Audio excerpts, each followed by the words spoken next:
नमस्कार दोस्तों, पीसेस गुरुजी में आप सबका स्वागत है। दोस्तों आज करंट अफेयर्स लेकर आए हैं। 1 तारीख का 1 जून का करंट अफेयर्स है। उम्मीद करता हूँ करंट अफेयर्स पसंद आ रही होगी। थोड़ा सा डिटेल में जाने की कोशिश कर रहे हैं। कुछ क्वेश्चन ऐसे हैं जो जो छोटे एग्जाम्स में भी पूछे जा सकते हैं, तो और कुछ क्वेश्चन ऐसे होंगे जो पीसीएस में पूछे जाएंगे। दोस्तों अगर 1 जून के इतिहास की बात करते हैं तो जो मेन चीज़ें हैं मैं वो डिस्कस करूँगा। बाकी आप पीडीएफ जो है हमारे टेलीग्राम चैनल पे आप ज्वाइन कर लीजिएगा। वहाँ पीडीएफ में अपलोड कर देता हूँ, आप वहाँ से डाउनलोड करके पूरा डिटेल पढ़ सकते हैं। अभी चूँकि वीडियो बहुत लंबा ना बने, इसलिए सिर्फ डिस्कस करेंगे मेन पॉइंटों को। दोस्तों अगर 1 जून के इतिहास की बात करते हैं तो 1927 में अमेरिका और कनाडा के बीच शांति संबंध बहाल हुए। ठीक है। अब कनाडा और अमेरिका के बीच में एक एग्जाम में आता है, आया भी है, एक उनको डिवाइड करता हुआ एक लाइन है। लैटिट्यूड कौन सा है, कौन से लैटिट्यूड पे ये अमेरिका और कनाडा को वो लाइन डिवाइड करती है। सेम क्वेश्चन एक आया था, साउथ कोरिया और नॉर्थ कोरिया को डिवाइड करता है, वो उस लाइन को क्या बोलते हैं। अंडमान और निकोबार को जो डिवाइड करते हैं उसको क्या बोलते हैं। ये तीनों क्वेश्चन आप आंसर जो है कमेंट बॉक्स में डालिएगा। नहीं आता है तो सर्च कर लीजिएगा। ये सब क्वेश्चन एग्जाम में आएगा, जो मैं पढ़ाते समय आपको दिमाग में मेरे आएगा, जो एग्जाम्स में आ चुके हैं वो सब मैं डिस्कस करता जाऊँगा। ठीक है आपको। बाकी भारत और एवं इजराइल के बीच हवाई समझौता हुआ है। अगर हम बात करते हैं, ये 1992 की बात है। देखिए इजराइल 1948 में अस्तित्व में आ गया था, लेकिन इंडिया ने अपनी डिप्लोमेसी जो एम्बेसडर वगैरह हैं वो 90s के दशक में ही भेजना स्टार्ट किया था। उससे पहले संबंध नहीं थे, इंडिया सपोर्ट करता था, लेकिन चूँकि जो इंटरनल मैटर्स होते हैं उसके बिहाफ पे हमारी डिप्लोमेसी बन जाती है कभी कभी। चूँकि आपको पता है कि वहाँ फ़िलिस्तीन का मसला है इजराइल के साथ, तो शुरुआत में इजराइल से हमारे संबंध ऑफिशियल संबंध नहीं थे, लेकिन संबंध हमारे बने रहते थे। इजराइल को लेकर सवाल देखिए दोस्तों, दो आएंगे। पहला आईएएस में आ भी चुका है जो सवाल, इजराइल से टच करता हुआ, इजराइल जहाँ पर है, पहले आपको पता, मैप को पता होना चाहिए इजराइल कहाँ पर है। इजराइल में किस तरह की फसल उगाई जाती है या उगती है, किस तरह की फसल उगती है वहाँ पर। ठीक है। मेडिटेरियन सी के पास है, भूमध्य सागर के पास है। भूमध्य सागर के पास कौन सी तरह की फसलें किस चीज़ के लिए फेमस है, किस तरह की फसलें बहुत उगाई जाती हैं वहाँ पर। एग्जाम मेंस में ये आईएएस में आ चुका है, तो आपको बताना है, मैं नहीं बताऊंगा आपको, ये आपको बताना है, मैं क्वेश्चन बता रहा हूँ आपको मैं। ठीक है। अच्छा आगे देखते हैं। ईस्ट इंडिया कंपनी को भंग कर दिया गया था 1874 में। ईस्ट इंडिया कंपनी, ठीक है, ईस्ट इंडिया कंपनी को भंग करने के बाद किसका शासन आया। और देखिए 3 तरह के लोग आए हैं, गवर्नर, गवर्नर जनरल और वाइसरॉय। क्या फ़र्क है इनके अंदर। पहला गवर्नर जनरल कौन था, पहला गवर्नर कौन था और पहला वाइसरॉय कौन था, ये आपको बताना है इसके अंदर। ठीक है। ईस्ट इंडिया कंपनी कौन से एक्ट के माध्यम से भंग की गई थी, उसकी मोनोपोली बंद कर दी गई थी। ठीक है। क्यों बंद की गई थी ये मैं मेंस का है। बेसिकली समझ लीजिए कि चूँकि देखिए जब ईस्ट इंडिया कंपनी को इंडिया में आई तो उसने ये साइन कराया था राजा से कि हम पूरा काम करेंगे, यहाँ से पूरा व्यापार हम करेंगे, हमारी मोनोपोली होगी। 100 साल 150 साल तो ईस्ट इंडिया कंपनी के माध्यम से व्यापार होता रहा। ईस्ट इंडिया कंपनी के जो स्टेक होल्डर्स थे, यानी कि जो जिन्होंने पैसा लगाया था, जिनकी कंपनी थी, वो बहुत ही ज़्यादा अमीर होने लगे। जब बहुत ज़्यादा अमीर होने लगे तो उनको देखा देखी बाकी लोगों का भी मन हुआ कि यार हम भी इंडिया से व्यापार करेंगे। इसीलिए सरकार ने वहाँ पर राजाओं से प्रेशर डाला कि ईस्ट इंडिया कंपनी की मोनोपोली ख़त्म की जाए और बाकी लोगों को भी मौका दिया जाए कि वो व्यापार कर सकें। ठीक है। तो कौन से एक्ट से किया ये आपको बताना है। बाकी 1996 में भारत के 6वें राष्ट्रपति नीलम संजीवा रेड्डी के निधन हुआ। नीलम संजीवा रेड्डी एकमात्र ऐसे बंदे हैं जो अनडिस्प्यूटेड इलेक्ट हुए थे एज अ प्रेसिडेंट। इलेक्शन नहीं हुआ था और इनको एक मत के साथ उनको भेज दिया गया। तो ये क्वेश्चन पूछा जाता है इनका। ठीक है। सवाल इनसे एक चीज़ और जुड़ा जाता है कि क्या कौन से वो राष्ट्रपति बने जो कभी लोकसभा के अध्यक्ष भी रह चुके हैं। कौन कौन से लोग लोकसभा के अध्यक्ष थे वो राष्ट्रपति बने, तो ये भी आपको बताना होगा। ये सब आप देखिए, वीडियो बहुत इंपॉर्टेंट है, इसको ढंग से आप सुनिए। क्वेश्चन बहुत मैं लगातार पूछ रहा हूँ। 10 क्वेश्चन यहाँ दिखेंगे, लेकिन 100 क्वेश्चन हम डिस्कस कर लेंगे। आप आंसर इसलिए नहीं बता रहा हूँ कि मैं भी देखूँ कि आप लोग कितना पढ़ रहे हो। ठीक है।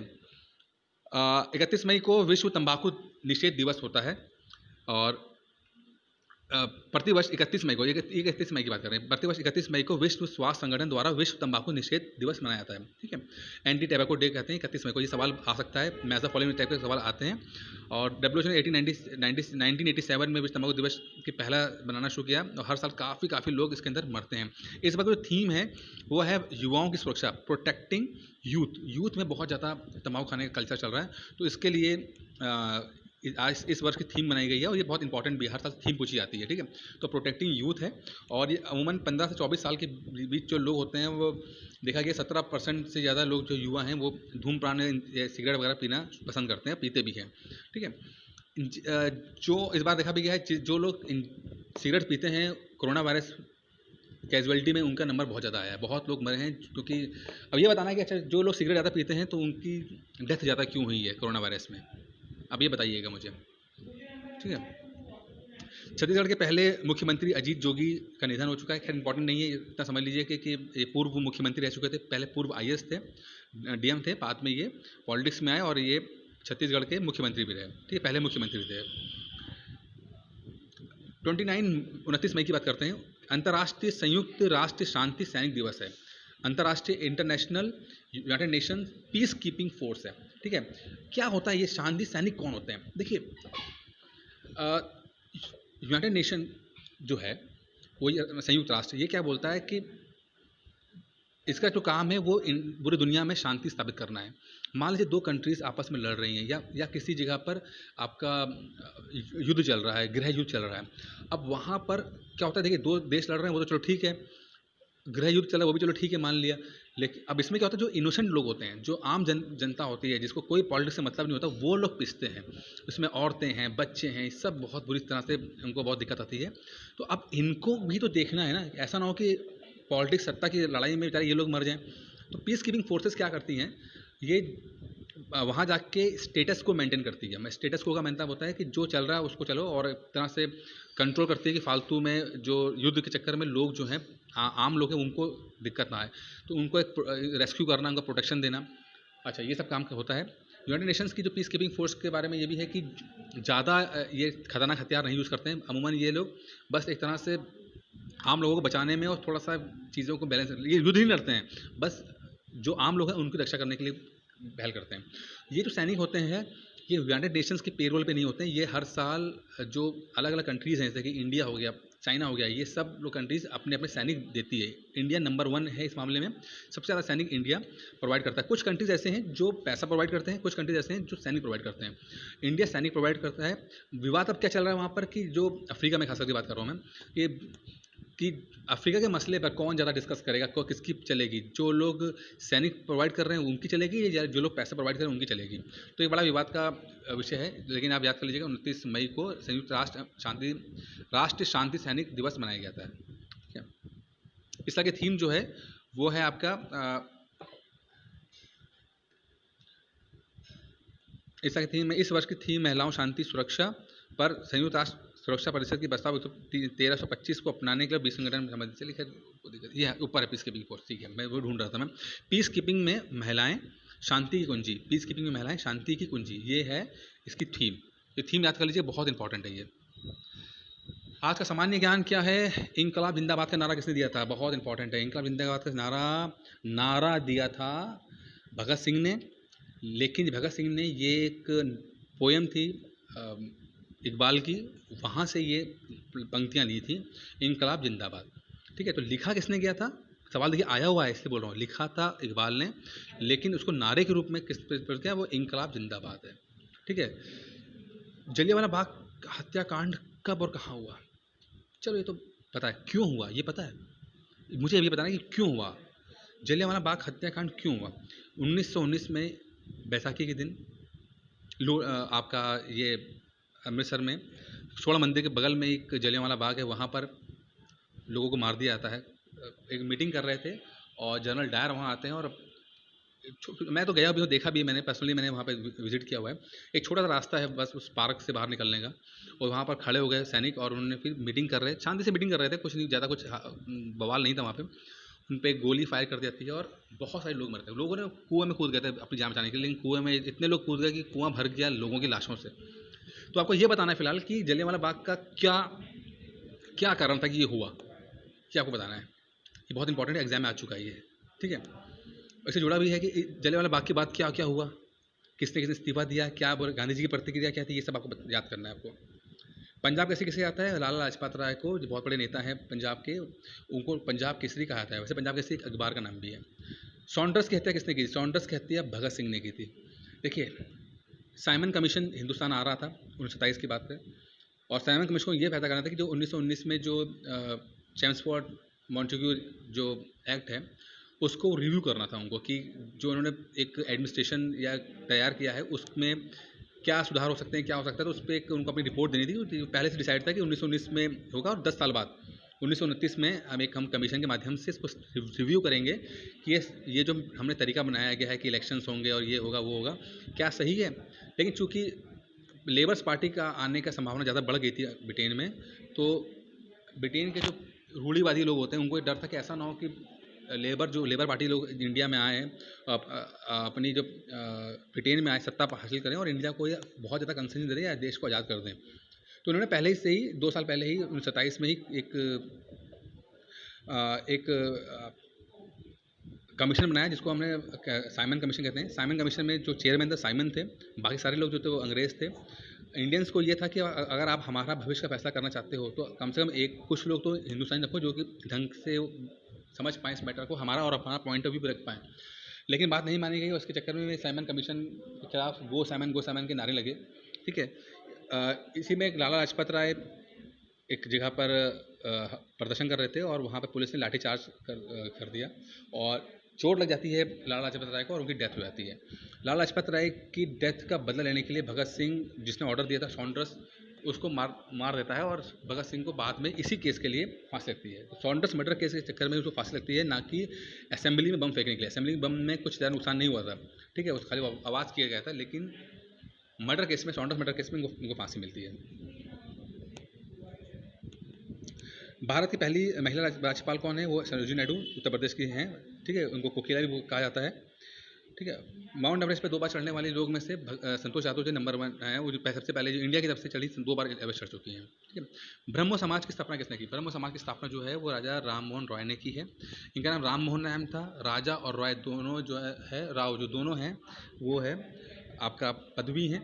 ठीक है, और इन्होंने एक ईश्वर मतवाद, यानी कि एक ईश्वर की पूजा करो, ठीक है, और जो जितने भी ये धार्मिक ग्रंथ होते हैं जो कि उनको लगता था जो लोगों को बेवकूफ़ बनाते हैं, तो उसके खिलाफ इन्होंने स्टार्ट किया चीज़ें। ये तो कहते हैं आर्य समाज, बहुत इंपॉर्टेंट है, एग्जाम में क्या पूछा गया है।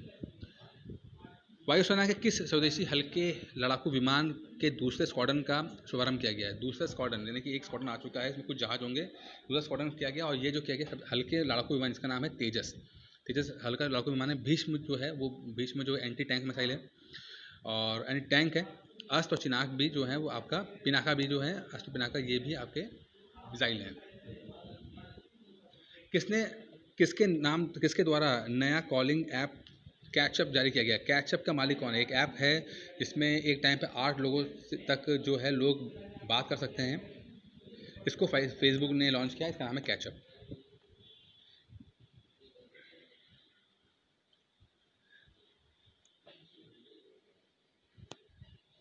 हाल ही में किस देश के तेज गेंदबाज शेहान मधुशनाका को ड्रेस रखने के आरोप में हर तरह के क्रिकेट से तत्काल प्रभाव बैन कर दिया गया? देखिए, जो ये बंदा है शेहान मधुशनाका, ये अपने पहले ही मैच में हैट्रिक ले लेता है और इन पे ये एलिगेशन है कि इन्होंने अपने ड्रग्स छुपाए इन्होंने। ठीक है, तो इसके खिलाफ इन पर एक कार्रवाई की गई है। नासा ने WFIRS टेलीस्कोप का नामकरण किसके नाम पे किया है? WFIRS, देखिए WFIRS जो है इसका नाम जो रखा गया है वो आपको नैन्सी ग्रेस रोमन, इनके नाम पे रखा गया है, और ये जो बहुत बड़ी फेमस साइंटिस्ट हैं और इन्होंने काफ़ी काम किया है। ठीक है, इनके व्यापक इन्होंने अंतरिक्ष के ऊपर जो जितने भी सब्जी है काफ़ी काम किया। टेलीस्कोप से आपको पता है हबल टेलीस्कोप तो अंतरिक्ष में ही है, बाकी टेलीस्कोप बड़े बड़े टेलीस्कोप हैं जो कि पृथ्वी पर रहकर आदमी इन डिफरेंट स्टार्स, मीटियोर्स, बाकी जो एक्टिविटीज़ हो रही है इसको स्टडी कर सकता है, करता है ये।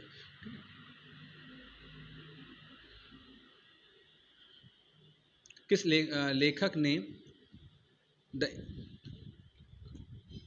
इकबॉक नाम से अपनी पुस्तक घोषणा की है? द इकबॉक, देखिए द इकबॉक जो है वो बहुत ही फेमस राइटर हैं JK रोलिंग, इनके द्वारा ये एक नया एक सीरीज चल रही है, ठीक है, जिसका नाम है द इकबॉक। ठीक है, JK रोलिंग आपको बताइए, JK रोलिंग ने किताब लिखी थी आपका हैरी पॉटर की लगभग 10 तो सीरीज़ है, 9-10 सीरीज़ हैं और J.K. रॉलिंग बहुत ही फेमस राइटर हैं, ठीक है। और नई किताब आ रही है, 2-3 किताबें ऑलरेडी आ चुकी हैं, ये भी आपको देखना है, ठीक है। चार धाम राजमार्ग विकास परियोजना के तहत ही सुरंग का उद्घाटन किया जाएगा। चार धाम राजमार्ग विकास परियोजना में जो बात की है वो चंबा सुरंग से स्टार्ट किया गया है। केंद्रीय सड़क परिवहन मंत्री नितिन गडकरी ने चंबा में चार धाम कनेक्टिविटी परियोजना के तहत बनाए जा रहे मार्ग के एक हिस्से के रूप में एक 440 मीटर लंबी सुरंग का उद्घाटन किया। चार धाम महामार्ग विकास परियोजना की आधारशिला 27 दिसंबर 2016 को प्रधानमंत्री नरेंद्र मोदी द्वारा रखी गई, ठीक है। किस राज्य की सरकार में लाख यानी लार्वा जिसे कहते हैं की खेती को दिया गया है। देखिए ये छत्तीसगढ़ का कॉन्सेप्ट है जिसमें लाख की खेती है, जो छोटे कीड़े होते हैं जिसके ऊपर वो अपना खोल बना लेते हैं, ठीक है। इसको खेती का यानी एग्रीकल्चर का दर्जा दिया गया है, अन्यथा इसको हॉर्टिकल्चर वगैरह में ला जाता है। लेकिन अभी एग्रीकल्चर में आ गया है, तो एग्रीकल्चर में जो जितनी फैसिलिटीज़ मिलती हैं वो सब इसके प्रोडक्शन में मिलेंगी आपको, ठीक है। सनराइज फूड्स के अधिग्रहण की घोषणा किस कंपनी ने की? सनराइज फूड्स को जो है वो ITC ने अधिग्रहण कर लिया है, ठीक है। दोस्तों इस वीडियो में इतना ही था, उम्मीद करता हूँ वीडियो पसंद आया होगा। धन्यवाद।